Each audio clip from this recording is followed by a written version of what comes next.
So students, now we'll start this new topic. Next chapter is current, electric current, and that is we define as rate of flow of charge. Different cases we will see how does it happen in current carrying wire, what are the causes, how is the battery behavior, combination of resistances, drift velocity and relaxation time, everything related to that in metal wire, what the quantities we get there. उसका एक basic fundamental at +2 level JEE mains level will see along with some numerical concepts. Okay, let's start this new topic that is called current. Current को अगर हम define करें तो what it is rate of flow of charge, rate of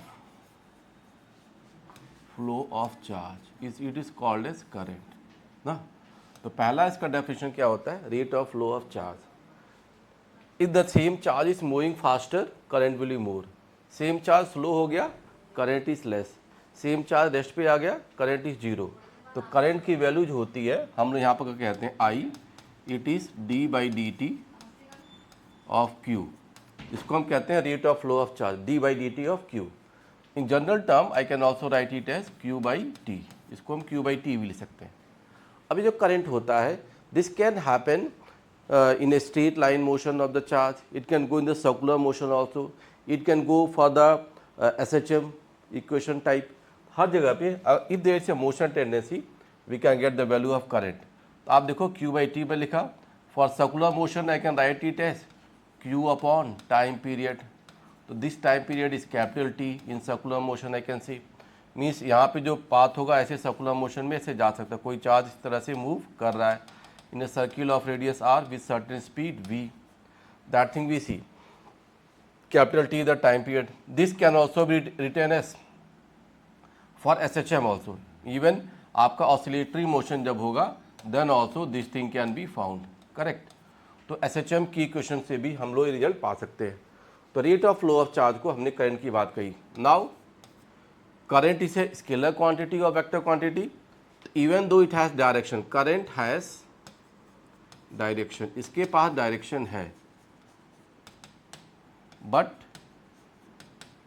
it is scalar. इसको हम क्या मान लेते हैं, it is a scalar quantity. Even though it has direction it is scalar.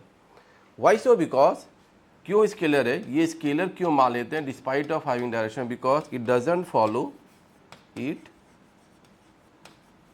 Doesn't follow triangle law of vector addition. Vector addition के triangle law को ये follow नहीं करता है. It doesn't follow the triangle law of vector addition.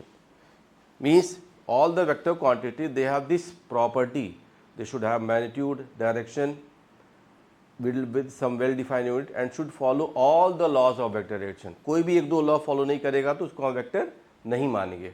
Even though it is having direction still we say कि ये scalar treatment इसका होगा. करेक्ट. तो एक आइडिया इसको आपको रखना है. Current has the fundamental unit. Fundamental unit इसकी क्या होती है, that unit is called ampere. Ampere is the fundamental unit associated. Some smaller units are also mentioned sometimes, milli ampere, micro ampere. ये वैल्यू भी आपको मिलेगी. तो करंट को हम इस तरह से डिफाइन कर पाएंगे. करेक्ट. और इसकी जो डेली लाइफ एग्जाम्पल देखो, एनीवेयर आप देखते हो कि जो भी करंट फ्लो हो रही है आपके घर में, जितने भी अप्लायंसेस हैं, your TV, fridge, cooler, AC, bulb, tubelight, everything. तो आप देखो पूरी वर्ल्ड में ही जो भी कुछ मोशन हो रहा है that is against the flow of charge. कुछ चार्जेस का मोशन है उसके अगेंस्ट आपकी करंट और सारी चीज़ें आ रही हैं.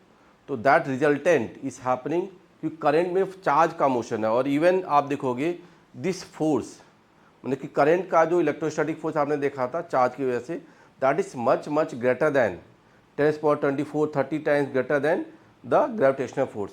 तो इसका जो इम्पैक्ट है दैट इज वास्ट मोर है. सेम मास पे जो करंट का जो इफेक्ट, चार्जेस का जो इफेक्ट आता है, इम्पैक्ट आता है, इट इज मोर. आप ये देखो कि current majorly happens due to flow of electrons. Electrons का मास क्या होता है, कम होता है. With the same positive charge of proton electron का मास क्या होगा, कम होगा. That's why the motion tendency is faster in electron.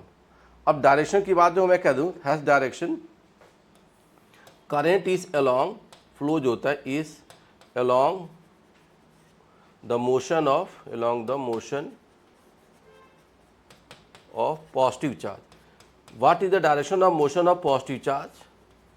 That is the direction of current और opposite to the motion of negative charge. तो current को आप ऐसे भी याद रखेंगे, it is the long the direction of motion of positive charge ना, ये कुछ प्रॉपर्टीज हम लोग यहाँ पे कह पा रहे हैं, ठीक है। अब इसको थोड़ा सा हम देखें, कुछ मैथमेटिकल इक्वेशन से I can relate them. Suppose I say somewhere the charge was flowing with time as 2t² plus 3t plus 1, मैंने ऐसे कुछ लिख दिया चार्ज की value, somewhere in region it was going like this through a given point, charge was going like this. So what is the current flow? The rate of flow charge, that will be dq by dt. I can say this dq by dt, if you see, it is 4t plus 3 plus 0. So this value is your 4t plus 3. तो 4t plus 3 is the value of current flow ना। अब मान लो current की value हमको देखना हो eight t is equal to 2 seconds, because this current is varying with time. If I say this value, आप यहाँ पे देखेंगे ये करंट की वैल्यू क्या होगी, 4 × 2 8 + 3 11 amperes, that will be the current. तो करंट को हमने यहाँ पे ऐसे, अगर if some charge equation was mentioned I can tell correct, ये चीज़ आपको आ सकती है। Some time you can say this way also कि कोई current versus time somewhere it's going like this. मान लो हमारे पास एक ऐसा कोई चार्ज वर्सेस टाइम कोई इक्वेशन है, यानी ग्राफ ऐसे बन रहा है charge versus time, and it has certain angle theta. Suppose I say here the charge is 10 coulomb and this time here is 4 seconds, graph is going like this. The value of current flow, charge flow की वजह से ये जो आप current की value क्या आएगी वो हम देख सकते हैं। तो यहाँ पर मैं क्या कर लूँगा, देखो I की वैल्यू क्या होगी, that is Q by T। अब यहाँ पे माइनस साइन, यहाँ पर देखो थीटा की वैल्यू हमने यहाँ पर डिफाइन कर दी, स्लोप इसका निगेटिव आएगा, बट इसका मैग्नीट्यूड अगर हम लेते हैं that thing we can see, तो tan थीटा इसका जो स्लोप होगा उसके मैग्नीट्यूड वैल्यू हम लोग देख सकते हैं। तो what I will C, height is your what 10, तो ये होगा 10 बाई टाइम इज़ 4 सेकेंड्स, तो charge coulomb per second that is 2.5 ampere, that is the value of current. तो हम स्लोप भी कह सकते हैं, करंट इज़ स्लोप ऑफ, यहाँ पे मैं क्या पाया, it is slope of QT graph, किसी QT ग्राफ का जो स्लोप होगा वो भी क्या बताएगा, करंट की बात कर सकते हैं हम लोग। Slope of the graph Q versus T, ऐसी भी कोई इक्वेशन आ गई, जैसे यहाँ भी होगा इसका स्लोप dq बाई dt क्या था, स्लोप ही था, तो slope of the graph that also defines current, ये तरीके से हम लोग देख पाएंगे करंट, ठीक है। Now the same thing can happen in circular motion. जैसे मान लो मैं कहता हूँ कि से it is a circle of radius ना, इसकी रेडियस वैल्यू मैं ले लेता हूँ say 4/π meters, it is the radius and it is moving with the velocity. अगर इसकी जो वेलोसिटी मैं ले लेता हूँ, it is your velocity is 2 meter per second. तो due to circular motion of the charge that current can also happen. और यहाँ पे जो Q की वैल्यू मैं देता हूँ से it is 4 coulomb, 4 coulomb charge is moving this circular path. अब आप यहाँ पे इसका फिर से वैल्यू देख सकते हो, तो V/R, तो आप V/R से क्या पा जाओगे, इसका ओमेगा की वैल्यू मिल सकती है, समझ गए। तो आप यहाँ पे देखो इसका जो करंट की वैल्यू आएगी Q अपॉन टाइम पीरियड ना, और ओमेगा क्या मिलेगा आपको, omega will be velocity upon radius, correct. This term we can define, और दिस टाइम यहाँ से अगर आप देखोगे द टाइम पीरियड इज 2π/ω और it is also 2π radius upon velocity, ये रिजल्ट आप लोग यूज़ कर सकते हैं। तो यहाँ पर अगर मैं देखूँ तो I will get the value of current for this third case of circular motion जो मैं कहना चाहता हूँ। तो this current will be charge is Q 4 coulomb upon time period you see 2πR, R की वैल्यू देखो क्या है, R इज़ 4/π, R इज़ 4/π, और वेलोसिटी की वैल्यू कितनी दी गई, 2 meter per second, it is 2 meter per second, this thing we can get. अब आप देखिए क्या होगा, this pi got cancelled, 2 got cancelled, 4/4, it is 1 ampere. तो 1 ampere is the magnitude of current flow here. तो for the circular motion also even the charges, जैसे आप देखते हो कि electron is moving around nucleus, तो that circular motion of the electron charge, उसकी वजह से भी करंट इम्पैक्ट आता है। That current carrying arrangement will have some magnetic field, वो चीज़ कन्फर्मेशन वहाँ भी आती है। तो due to circular motion also we can get the charge, current flow value ऐसे मिल सकती है, correct. Even I say some more cases से सर्कुलर SHM मोशन भी बन सकता है। Next example I take it is as, if Q is given as 10 sin 100 pi t, it is given as charge with time. If I have to see the current की value क्या होगी, dq by dt, ये current मैं यहाँ पे निकाल सकता हूँ। That will be 100 pi into 10 तो हो गया 1000 पाई कॉस 100 पाई t। तो ये equation value of current as a function of time t I can get, समझ गए। If sine function is for the charge, the cosine function will define current. तो ये result भी हम लोग यहाँ पे डिफाइन कर पाते हैं। तो कहीं पे भी आप इस फंक्शन से रिजल्ट को देखोगे। फिर मैंने कहा plus and minus charges. Other example मैं क्या ले रहा हूँ, suppose there is a charge, plus charge Q1 is moving in this direction with a velocity V1, और अदर चार्ज मान लो Q2 एक चार्ज है minus Q2, I will take it as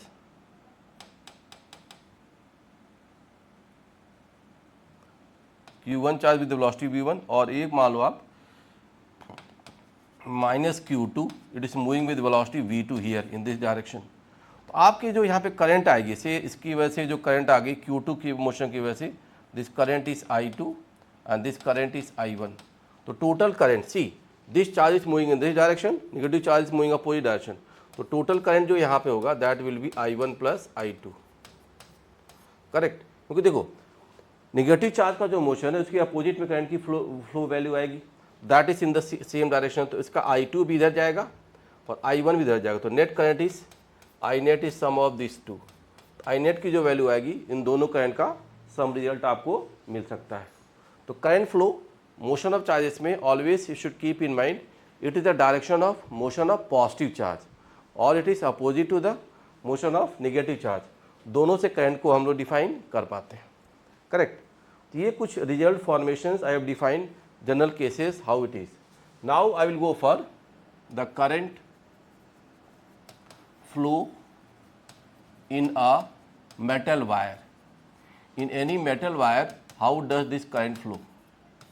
How this current flow happens in metal wire attached to a battery?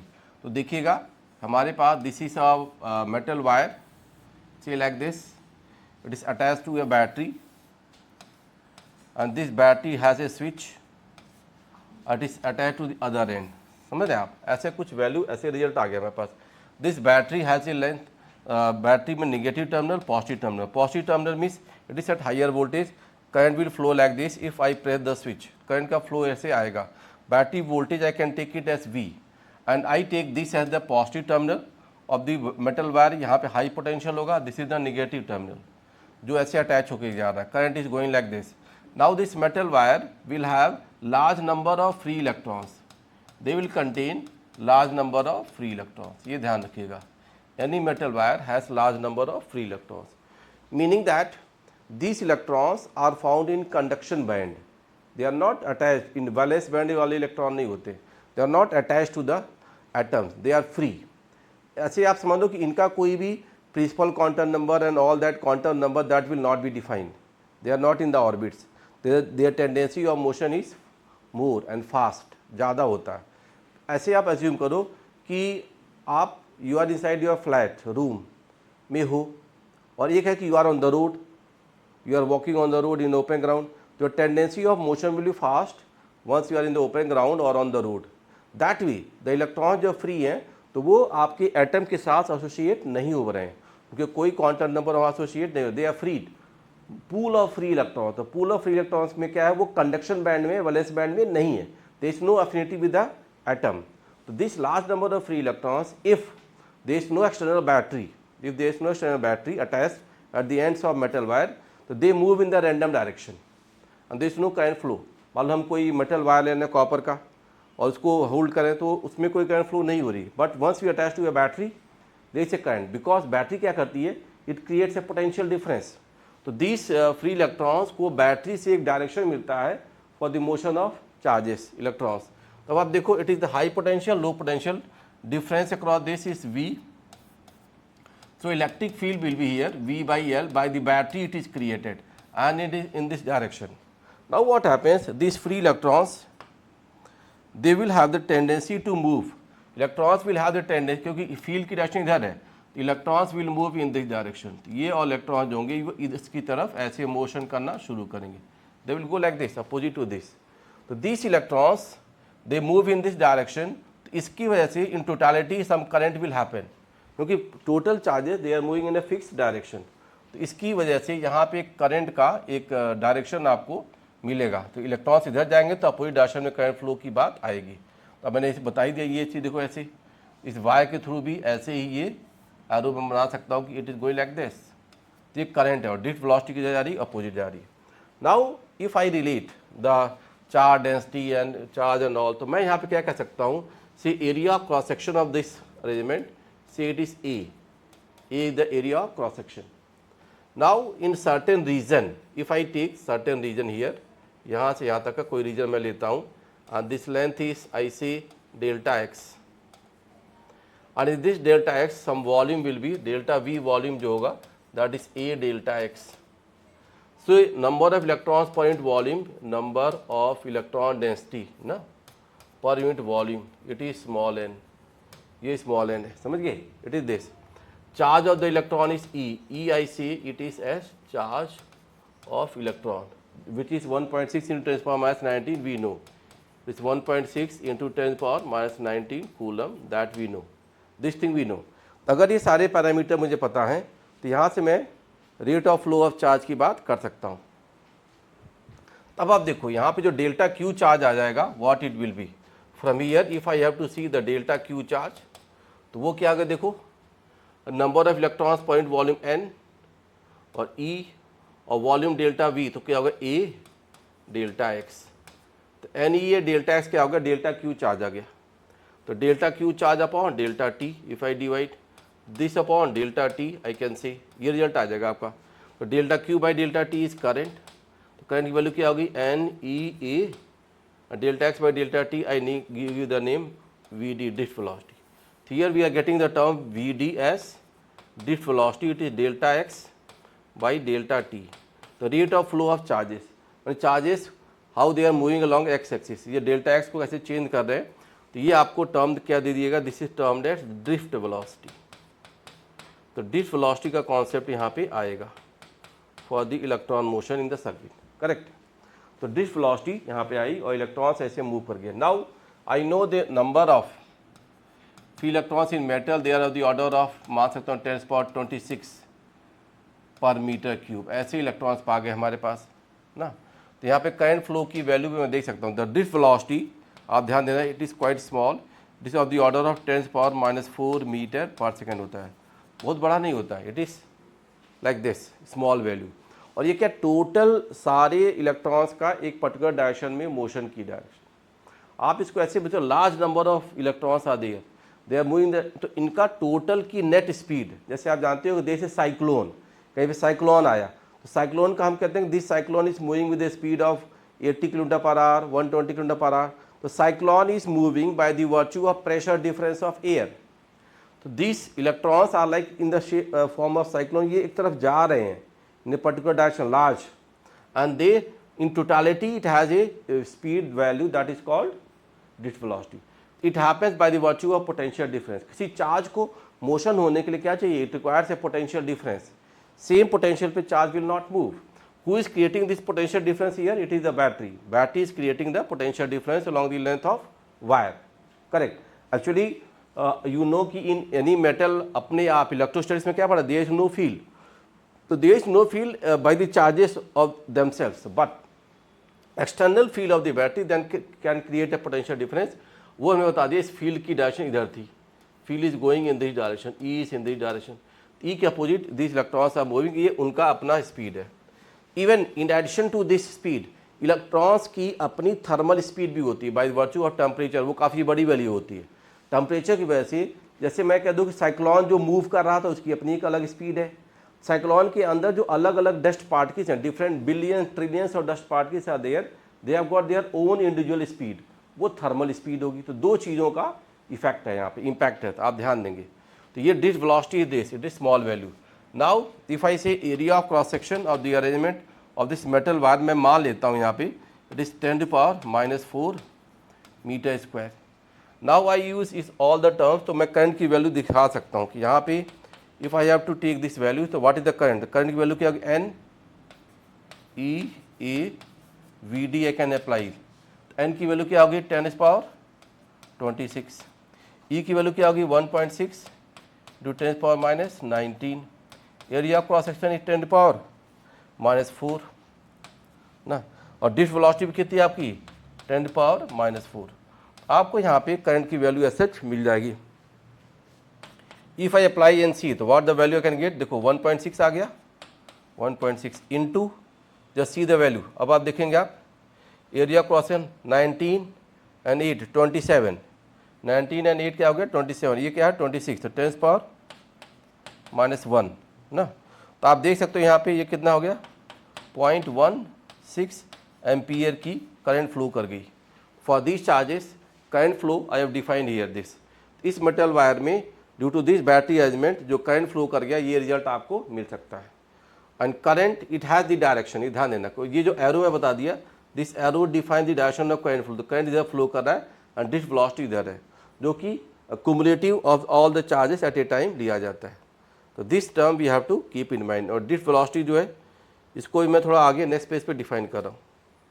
तो this drift velocity if I say drift velocity it is average velocity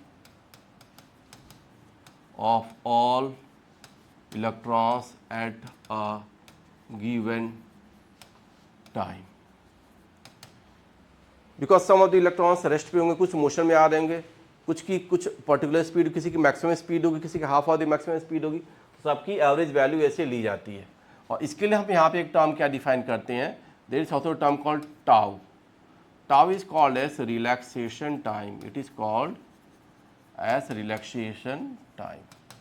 ये क्या होता है, this electrons once they move in along the metal, the metals have got some fixed lattice points, they are the atoms, atoms से कुछ electron अपना संबंध तोड़ चुके हैं, वो बाहर निकल चुके हैं, तो that atoms will behave like some fix lattice points, positive charge जैसे, वो हैवी होंगे काफ़ी।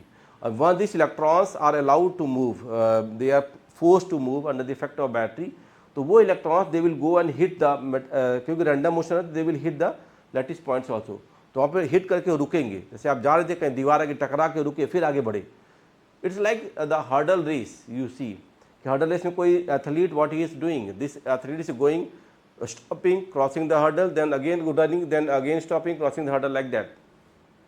The same way here all this electron they are moving and they are striking the lattice point and again they move because driving force here is the electric field। तो उनके दो collisions के बीच का जो time interval होता है that is called relaxation time। it is क्या है, it is average time interval, average time interval between two successive collisions, between two successive collisions। तो कोई दो सक्सेसिव कोलिजन्स के बीच का जो टाइम इंटरवल होता है that is called relaxation time. और इट इज एवरेज, मतलब कि say some molecules at that time they were hitting, कुछ लोग अभी रुकी गए थे, कुछ मोशन में थे, तो फर्स्ट कोलिजन और नेक्स्ट कोलिजन के बीच का जो एवरेज टाइम निकाला गया that is called as relaxation time. If I have this relaxation time I can get the value of drift velocity also, it is acceleration associated with the electrons into tau, आप ये मान सकते हैं average time interval. Now due to the field the electrons will get the force E into E upon mass of the electron is this into tau। तो ये आपको डिस्ट velocity का expression यहाँ पर मिलेगा। It is second equation I see, if the first equation I was N E A V D, तो this two equations are important that we define here, first equation for current and second for drift velocity जो हम यहाँ पे देख पा रहे हैं, correct. तो these two terms are there, E the electric field apply, M क्या है, मास ऑफ इलेक्ट्रॉन, ये मास किसका है, इलेक्ट्रॉन का मास है, and that electron mass we know it is 10⁻⁻31 kg, ये वैल्यू हम लोग जान रहे होते हैं, ठीक है। अब डिस्ट वेलोसिटी में बता ही दिया कि it is of the order of 10⁻⁴ seconds, बाकी कम स्पीड होती है टोटल। लेकिन आप देखो करंट क्यों इतना ज़्यादा आता है, डिस्ट वेलोसिटी हमारी कम है, बट वी सी जैसे मान लो हमारा यहाँ पे कोई स्विच है, कोई भी स्विच होगा एसी का या दिस बोर्ड का लाइट का स्विच है, स्विच से जहाँ पर रिजल्ट आ रहा है ट्यूबलाइट का या एसी का वो 3-4 मीटर की दूरी है। तो इट्स नॉट दैट कि कोई इलेक्ट्रॉन स्विच से और वो टेबल लैंप तक जा रहा है या एसी पॉइंट तक जा रहा है या लैपटॉप तक जा रहा है, नो, ये 2-4 मीटर की डिस्टेंस ऐसा नहीं है कि आई से कि देर इज अ स्विच, यहाँ कोई स्विच है और हमने यहाँ पे प्लग लगा दिया, यहाँ से कोई वायर जा कर के और ये मान लो यहाँ पे क्या है, सम बल्ब इज ऑन, यहाँ कोई बल्ब जल रहा है, इसके बीच का जो लेंथ है सपोज आई से इट इज़ 4 मीटर्स और ड्रिफ्ट वेलोसिटी आपकी क्या आ गई, वो तो आ गई 10⁻⁴, it is 10⁻⁴ metre per second. तो टाइम इसको जो लग जाएगा, अगर आप देखो ड्रिफ्ट वेलोसिटी तो it is 4/10⁻⁴, 4 length and speed is this. तो अब आप देखो तो ये तो आ गया 40,000 सेकेंड्स। इतना तो होगा नहीं 10-12 घंटे ऐसे टाइम लगेगा, नो, हमारा तो इंस्टेंटेनियस इम्पैक्ट आता है। मतलब physically electrons are not moving from one point to other, they are simply transferring the energy. वो क्या ट्रांसफर करते हैं, एनर्जी ट्रांसफर करते हैं। Physical movement of electron doesn't happen from one point to other point, energy transfer की बात यहाँ पे होती है। तो ये भी एक आइडिया रखेगा, high density of electrons they make the current flow. Current flow जो होता है यहाँ पे इतना लंबा सेकेंड नहीं लगेगा, 40,000 सेकेंड्स की बात आएगी नहीं कि ये चीज़ वहाँ से वहाँ तक जा रहा है, ठीक है, ये भी आप ध्यान रखिएगा, correct. Now these two things we have, current and this. एक और टर्म यहाँ पर आता है J, is called current density, current upon area, ये वैल्यू यहाँ पर आएगी। And this current density is what, if you see NEVD, NEVD से हम लोग क्या पाते हैं, current density, it is a vector quantity. Current density is called as vector quantity, ये आप याद रखिएगा, this is called current density and it is a vector quantity. It defines the value of current flow per unit area. Per unit area में कितना current flow हो रहा है उसको ये डिफाइन कर पाता है। तो करंट डेंसिटी एक वेक्टर क्वांटिटी है और करंट क्या है आपका, स्केलर क्वांटिटी। दोनों को हम लोग ऐसे लिख पाते हैं। नेक्स्ट, अगर ये this is the third equation, हम लोग यहाँ पे कहेंगे it is also important, correct. तो drift velocity, current and current density को दो चीज़ें मैंने बता दी और करंट डेंसिटी को वेक्टर मानिएगा आप, करेक्ट। अब आप देखो, I can say also current जो होगा इट इज J.A का, इसका डॉट प्रोडक्ट होता है, एरिया वेक्टर और इसके साथ क्या आएगा, डॉट प्रोडक्ट आएगा। यू कैन से J into area vector into cos theta, इसको आपको रिलेट कर सकते हो। नाउ करंट डेंसिटी जो मैं J लिखा वो किसी वैल्यू की आगे NEVD I have written. Further what I will say, it is NEVD में क्या लिख सकता हूँ, E into E/m, acceleration into time. This if I say this, ये टर्म क्या होगा देखो, NE² τ/m इंटू E, ये वैल्यू भी मैं लिख पाऊंगा। See this current density is a vector quantity, electric field भी क्या होगी, वेक्टर क्वांटिटी आ गई। This whole term, now you see the whole term here, this is called as sigma, इसको हम लोग कहते हैं sigma. J is also defined as sigma into E, J is also called as sigma into E ना, ये आप याद रखिएगा। Sigma is called conductivity, sigma is called conductivity of the material, ये याद रखिएगा ना। ये NE² τ/m आ गया, यहीं से हम लोग रो पाएंगे, रो इज कॉल्ड 1 कंडक्टिविटी, तो वो टर्म क्या आ जाएगा, m/NE² τ, ये टर्म आप ध्यान देंगे ना। तो this is called as resistivity. The resistivity and conductivity they are quite much related for their term. एक रेजिस्टिविटी टर्म आ रहा है, एक कंडक्टिविटी टर्म आ रहा है, दोनों को हम ऐसे रिलेट कर पा रहे हैं, ठीक है। ये मास ऑफ द इलेक्ट्रॉन है, एन डेंसिटी है, ई चार्ज ऑफ इलेक्ट्रॉन है, tau the resistance time, this we have. आप यहाँ पे चीज और क्या देख रहे हो कि J cap is along E cap, दोनों की डायरेक्शन क्या रहेगी, सेम रहेगी, एक्सटर्नल फील्ड की तरफ से ये चीज़ आ सकती है। अब यहाँ पे once we have this values और इलेक्ट्रॉन का मोशन जो था वो थोड़ा डिफाइन किया। अब यहाँ पे थोड़ा ध्यान देना कि जो इलेक्ट्रॉन्स मूव कर रहे हैं और डिस वेलोसिटी की बात आ रही है, इसको one more example I am giving, वहाँ से थोड़ा और को रिलेट कर सकते हो आप, कि यू एज्यूम, आप ऐसे कुछ एज्यूम करेंगे, जस्ट होल्ड ऑन,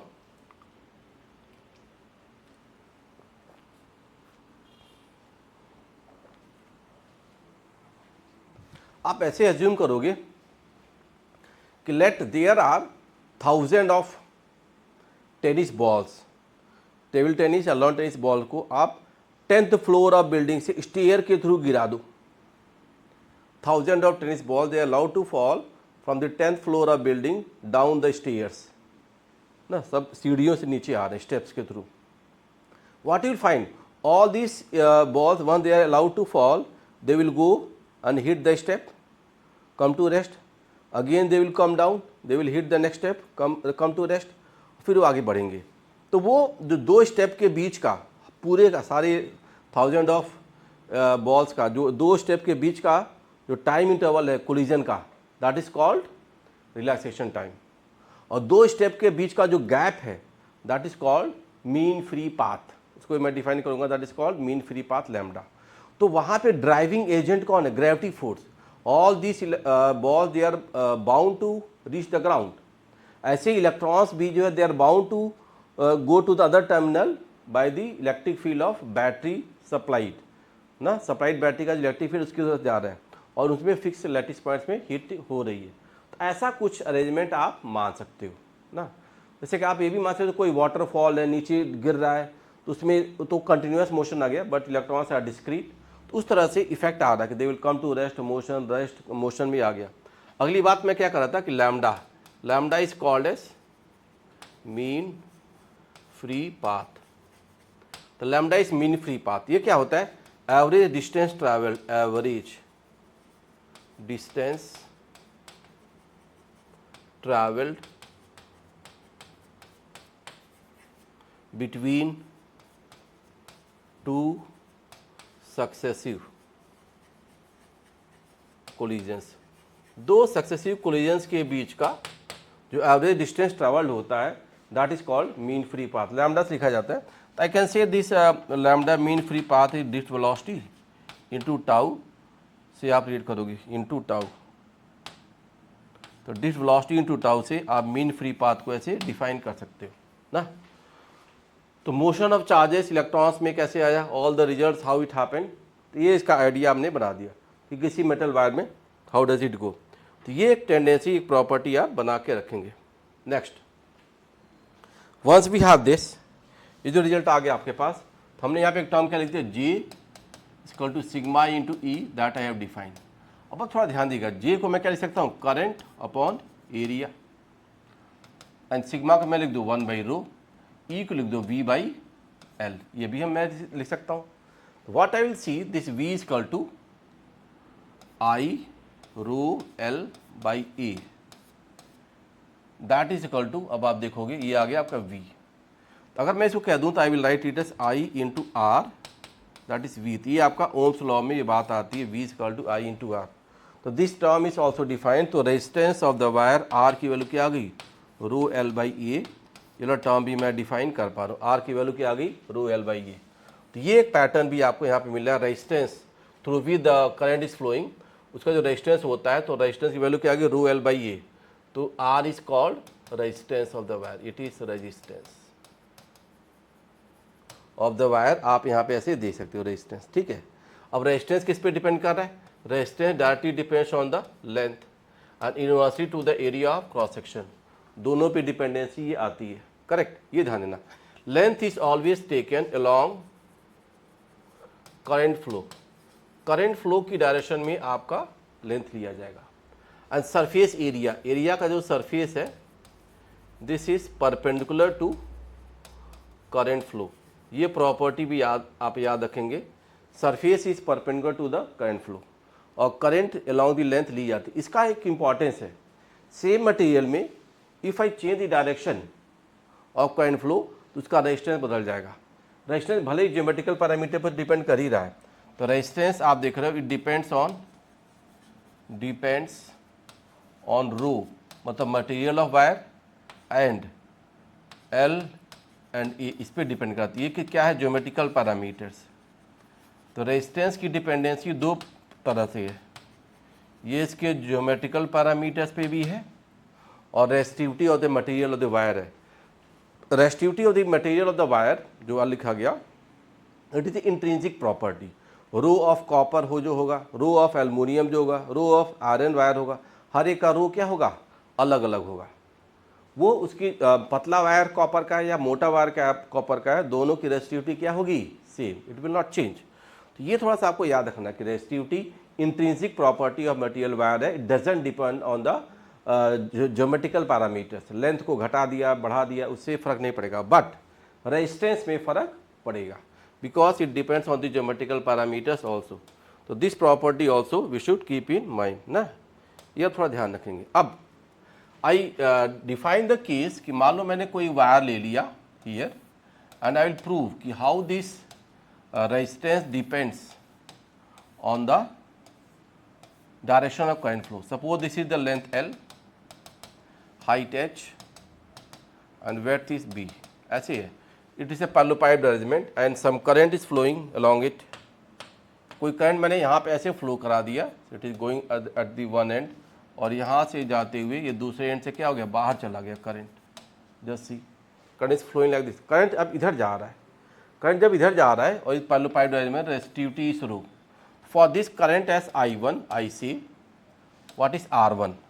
I1 की डायरेक्शन क्या हो गया, लेंथ आ गया। R1 जो रेजिस्टेंस आएगा, देखो rho length is this, length of the wire is L और एरिया क्रॉस सेक्शन आपका ये आएगा perpendicular to the length, that is B into H. तो B into H is the resistance for current flowing along the length of wire. आप ऐसे इसको देख सकते हो। Second, if I change the current, मान लो मेरी करंट ऊपर से आ रही है ऐसे and across the wire it is coming down, I2 ऊपर से नीचे तक करंट जा रही है, this is I2, I2 के corresponding R2 क्या आएगा, that value also I can see. Now the length will be the height, R2 वाले में length will be the height, length will be the, ये H हो जाएगा, मतलब ये ध्यान देना आप,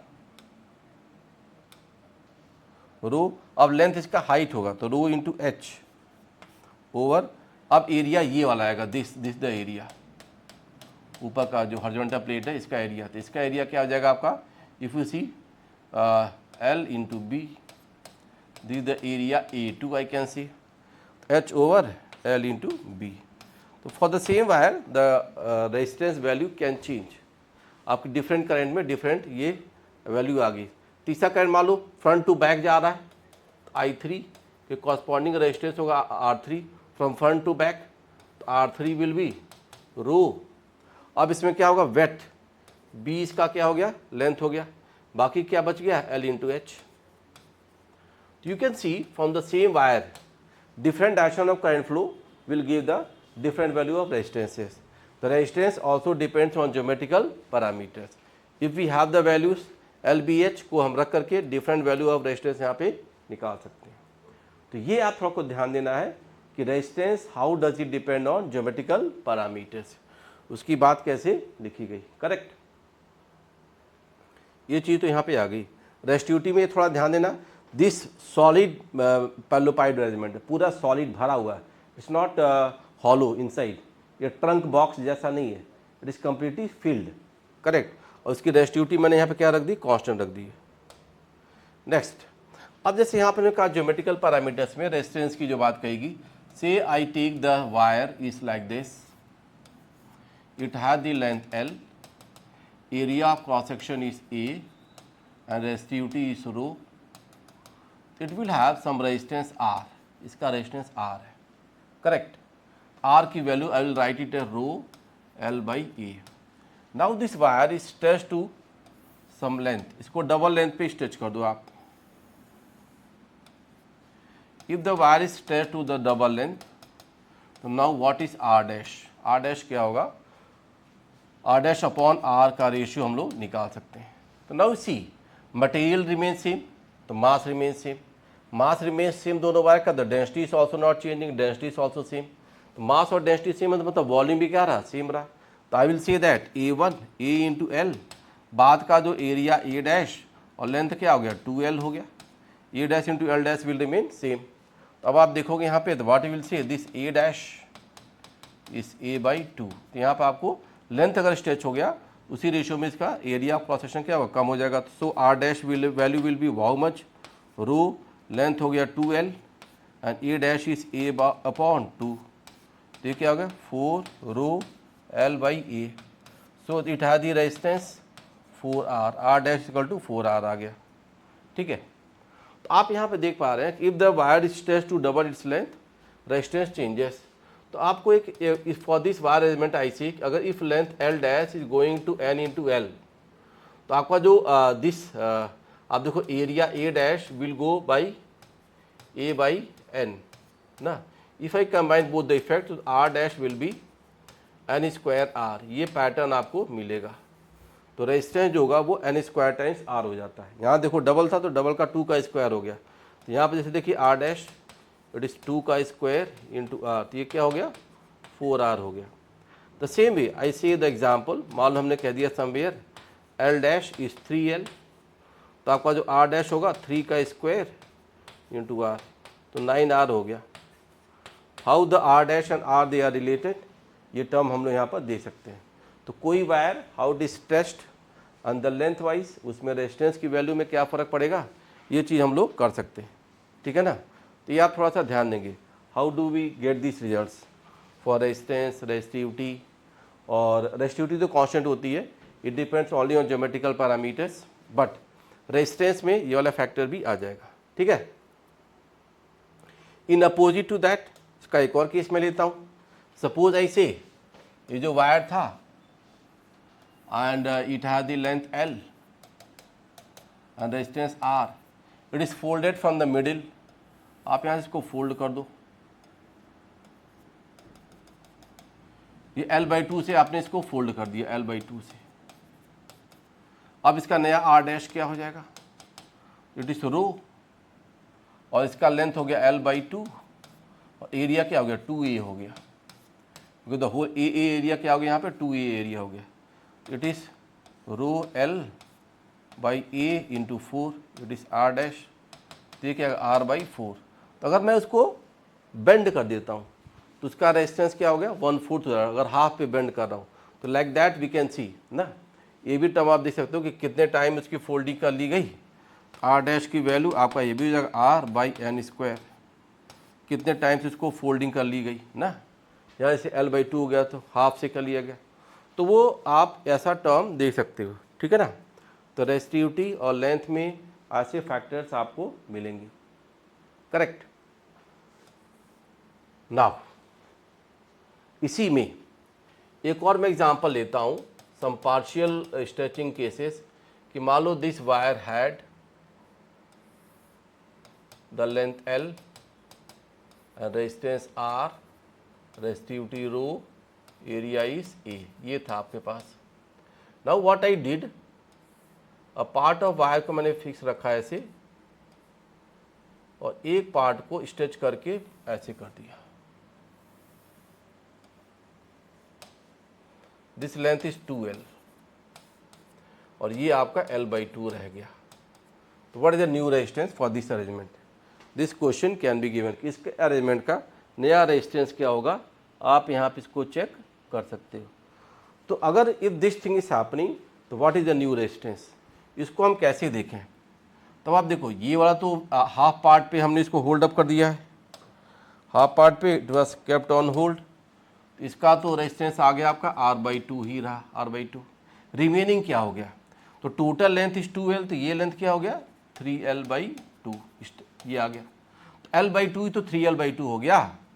तो हम कह सकते हैं कि this L/2 length is made 3 times, इसका जो नेट रेजिस्टेंस आ जाएगा R डैश, वो आप देखो तो वो क्या हो गया रो, लेंथ इज 3L/2। आप एरिया देखिए, अगर लेंथ इसका 3 टाइम्स होगा तो एरिया क्या हो जाएगा A/3 हो जाएगा।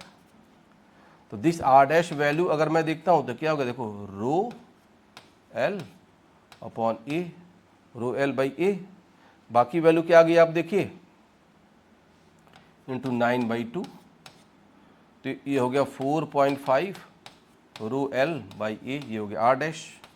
तो R नेट की वैल्यू क्या आ गई, R net is R/2 plus R dash, R/2 plus ये देखो 9/2 आर ना, ये टर्म आ गया, तो 10/2 आर, तो ये क्या आ गया 5 आर आ गया, तो दिस रेजिस्टेंस इज 5 आर। तो पार्शियल मान लो उसमें हमने पुल कर दिया, and the two resistance they are in series that you must have done in 10th class. तो ये इसका नेट रेजिस्टेंस अब जो आ जा रहा है इस अरेंजमेंट का टोटल रेजिस्टेंस इज 5 आर। तो ये भी एक केस हमने बना दिया कि रेजिस्टेंसेस का कॉम्बिनेशन, उसका effect, impact stretching of wires में कैसे हो रहा है, ये रिजल्ट हम लोग देख सकते हैं। ठीक है, इट इज दिस। सो ये तो हो गया हमारा रेजिस्टेंस फिजिकल पैरामीटर्स पे कैसे हमने देखा। Some time you can also say this wire arrangement, हमारे पास ऐसा जो आ रहा है कि ये मान लो वायर है, इसकी रेजिस्टिविटी अभी तक तो मैं कांस्टेंट रखी थी, सब मान लो some time resistivity may not remain constant. The resistivity if I see rho is equal to 2 + 3x, rho is varying in the wire arrangement, here x is 0 and at this point I say x की value क्या आ गई 4 आ गई, तो rho is varying along the length and area of cross section if I take the say it is A and length is 4, this length is 4. So what is the resistance for this arrangement? Here rho itself is varying. So what I will do here, I will take some element because it is function continuous function varying. तो मैं कोई x distance पर इसकी thickness लूँगा dx और इसका resistance लिखूँगा dr। तो dr की जो वैल्यू आएगी आपकी वो क्या आ जाएगा, आप देखो रो फंक्शन ऑफ x और length in the direction of current flow, current तो इधर ही फ्लो करेगी इधर, तो rho into d x by area.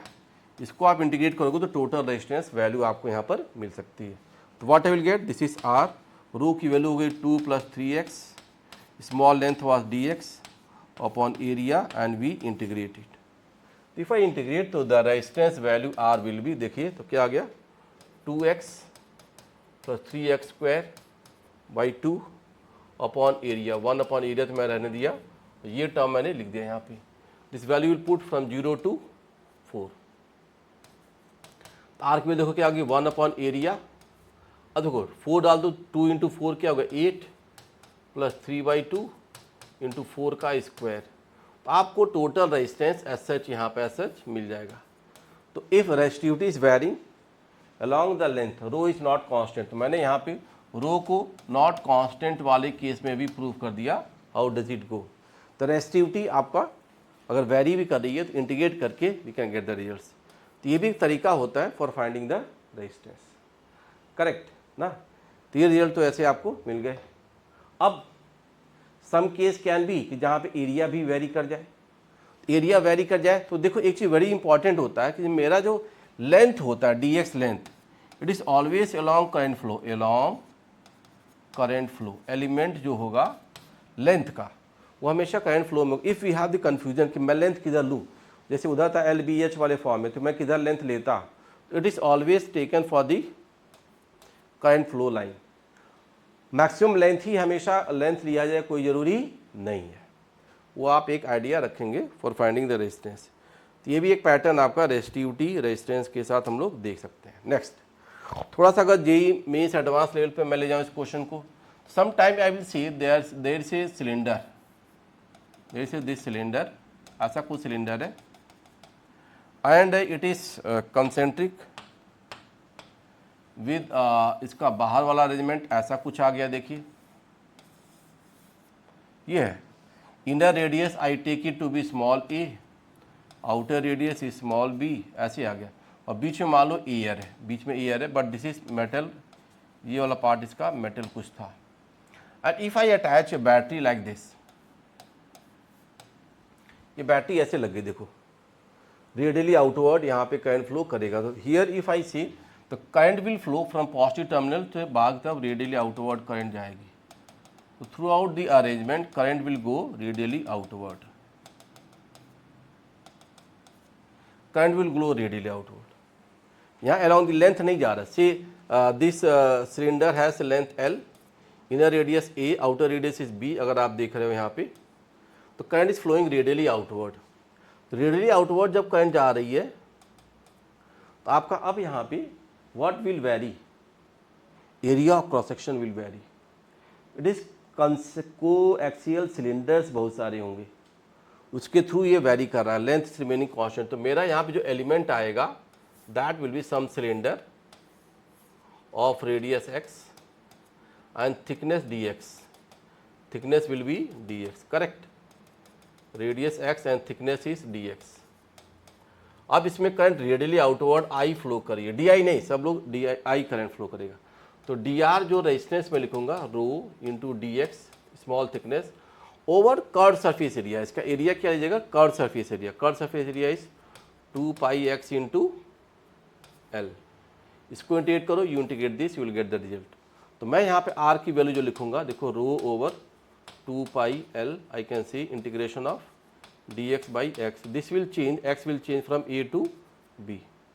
Hence you will get the value of resistance R की वैल्यू क्या आ गई, rho over 2 pi l dx by x is ln x. You will put the limits upper minus lower, a b upper minus lower. तो ये value क्या आ गई, rho over 2 pi l ln b minus ln a, तो ये हो गया ln b upon e. तो this the resistance for the arrangement when it is changing like this, कि ये बी इसमें अंदर लेना आप ना, ये बी इसके अंदर ही। तो आपका resistance for even the area of cross section is varying. तो एलिमेंट कैसा है वो इंपॉर्टेंट है। Here current is flowing radially outward, तो the current will encounter the elements cylinder of thickness d x, curve surface area 2 pi x L. तो ये important था, यहाँ पे curve surface area is perpendicular to the current flow. वो चीज़ हमने यहाँ देखा। यहाँ पे देखो फुल लेंथ तो इधर है, बट एक्चुअल करंट फ्लो की डायरेक्शन के हिसाब से हम लोग लेंथ की बात कर पाते हैं। तो this result also we have for the current. ये पैटर्न हम लोग यहाँ पर देख पा रहे हैं, करेक्ट। ये चीज़ आ गई। नाउ नेक्स्ट एक और टर्म रेजिस्टिविटी, और उसमें देखो तो आपने क्या लिखा था वहाँ पे, रेजिस्टिव रो की वैल्यू क्या थी, m over n E square tau. यहाँ पे एक चीज़ ध्यान दीजिएगा, रेजिस्टिविटी की बात कही गई। तो रेजिस्टिविटी में देखो m is the mass of electron, density है, चार्ज है, सारी वैल्यू कांस्टेंट है। तो rho is proportional to 1 upon tau. Relaxation time के ये इनवर्सली प्रोपोर्शनल है। अब यहाँ पे ध्यान दीजिएगा, जो थर्मल स्पीड होती है वो इंडिविजुअल इलेक्ट्रॉन्स के हिसाब से ली जाएगी। इंडिविजुअल इलेक्ट्रॉन की स्पीड थर्मल स्पीड होती है। तो we thermal speed of the electron जो होता है वो आप देखो it order of 10⁴ metre per second, जबकि drift velocity I said it is of the order of 10⁻⁴ metre per second. दोनों में फ़र्क है, एक इंडिविजुअल स्पीड है, एक टोटालिटी में स्पीड है। तो ये थर्मल स्पीड जो होता है that is responsible for collision with the fix lattice points. अगर मेरा टेम्परेचर राइज होता है तो वी थर्मल स्पीड क्या करती है, बढ़ती है इंडिविजुअल इलेक्ट्रॉन्स की, और थर्मल स्पीड बढ़ेगी तो रिलैक्सेशन टाइम क्या होगा, कम होगा। तो ये जब टाइम कम होगा तो रेजिस्टिविटी देखोगे, रेजिस्टिविटी विल इंक्रीज और कंडक्टिविटी विल डिक्रीज। तो दिस फैक्टर विल हैपन। तो आपका जो रिलैक्सेशन टाइम है हर एक का individual electron they are in motion that depends on the thermal speed. तो ये पैटर्न आप याद रखेंगे, correct. So resistivity will increase. तो रेजिस्टिविटी टेम्परेचर से क्या कर रही है, लीनियरली इंक्रीज कर रही है। तो this resistivity experimentally it was found कि change in resistivity rho equal to rho naught times alpha is the constant some alpha dash into delta T temperature change. तो रेजिस्टिविटी टेम्परेचर चेंज से directly vary कर गई, and alpha dash is called thermal coefficient. It is called thermal coefficient of resistivity. This thing happened. Alpha is dash is called thermal coefficient of resistivity. Delta t, t the rise in temperature. It is rise in temperature. इसको भी हम लोग यहाँ पर लिख सकते हैं। तो delta T rise in temperature, ये चीज़ आ गई। तो रेजिस्टिविटी रो जो आ जाएगा, रो की वैल्यू इफ आई राइट, तो रो की वैल्यू जो होगी वो कोई रो नॉट पहले वैल्यू थी, बस उसमें चेंज आ गया डेल्टा रो। तो दोनों को जोड़ दीजिए तो क्या होगा, rho naught times 1 plus alpha dash delta T. तो रेजिस्टिविटी वैरीज विद टेम्परेचर। ये रिजल्ट हम लोग यहाँ पर कर सकते हैं। How does this resistivity varies with temperature? This thing we can do see, और it is varying linearly with temperature rise. तो लीनियरली विद टेम्परेचर राइज में ये रिजल्ट पा सकते हो। And this alpha dash is quite smaller value of the order of 10⁻⁴ units. इसकी value छोटी होती है, बहुत छोटी होती है, ये थोड़ा ध्यान रखिएगा। टेम्परेचर के राइज तो करेगा, बट अल्फा कॉफिशिएंट जो थर्मल कॉफिशिएंट ऑफ रेजिस्टिविटी वो लेसर वैल्यूज होती है 10⁻⁴ में, ठीक है। I can draw the graph also for this, वो नेक्स्ट पेज पे मैं करता हूँ। If I draw the graph of resistivity, अगर मैं रेजिस्टिविटी रो वर्सेस टेम्परेचर में if I draw the graph of resistivity versus temperature, what I will see, आप देखो जो इक्वेशन था वो ऐसा कुछ जाएगा, इट गोस लाइक दिस, यहाँ पे ऐसे करते हुए जाएगा, और ये this term is rho naught, this term is called rho naught. तो रो की वैल्यू क्या होगी, rho naught plus alpha delta T, rho की वैल्यू क्या आ गई आपकी, रो नॉट, ये जो टर्म आ गया आपके पास, rho is equal to rho naught times 1 plus alpha delta T. Temperature change delta T इधर आ गया आपका, समझ गया ना। तो ये रिजल्ट ऐसे आपको मिलता हुआ दिखेगा, और this is quite similar to equation Y is equal to M X plus C ना।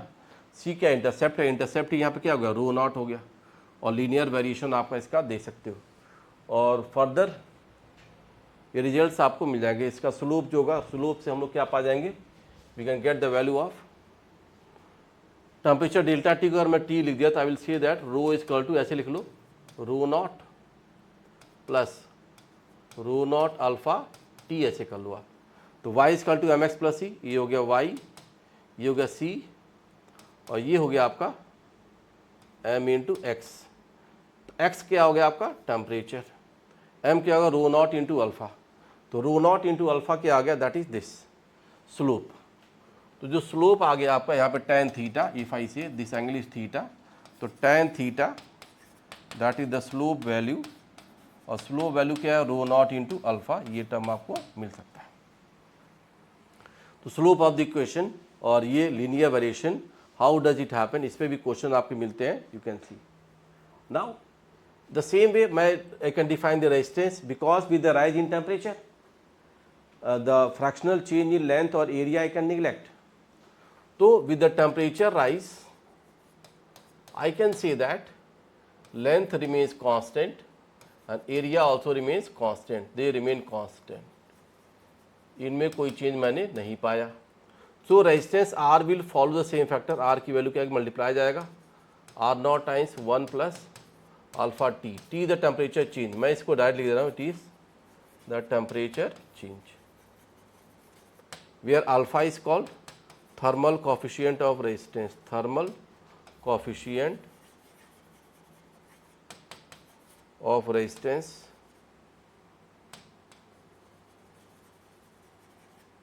that is alpha, correct. This value is again very small, of the order of 10⁻⁴ ही होता है, वो छोटी वैल्यू होती है।